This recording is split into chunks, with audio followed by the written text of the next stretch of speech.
If you bought just $1,000 of Bitcoins in July 2010, you would now have $90 million on your hands. From a mere 5 cents a pop 7 years ago, the cryptocurrency has steadily been climbing in value. What's driving Bitcoin's surge in value? One reason could be the recent upgrades to the system. Transactions are faster and fees are lower.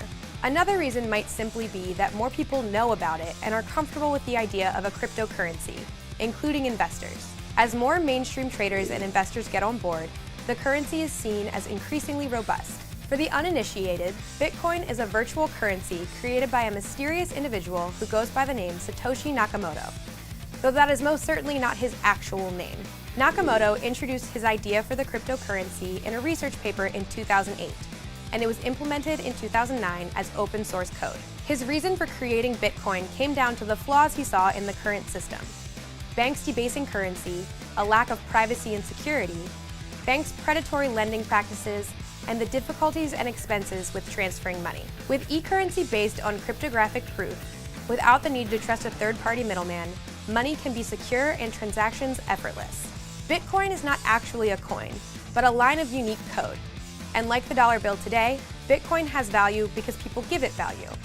Like gold, there's a fixed amount of Bitcoin that can exist in the world, 21 million.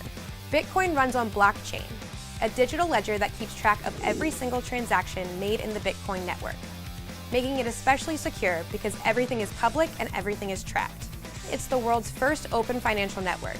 As people become increasingly wary of government control over individual assets, Bitcoin becomes more and more viable, your own personal bank that no one can touch. Your Bitcoin is stored in a wallet.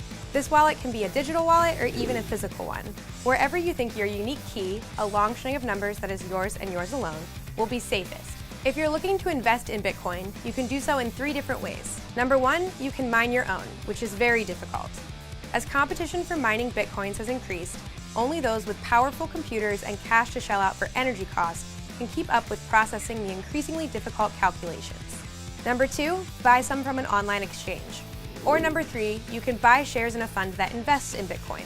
And if you're looking to cash out, you can do so by selling your Bitcoin directly to another user in exchange for another currency or in an online exchange. Bitcoin's real-world value may be slower to develop. As a day-to-day currency, it's still hard to use. While there are some brick-and-mortar establishments that accept the currency, from hotel chains like Howard Johnson to certain restaurants, it's still difficult to use out in the real world. Online, certain goods and services can be bought with the currency.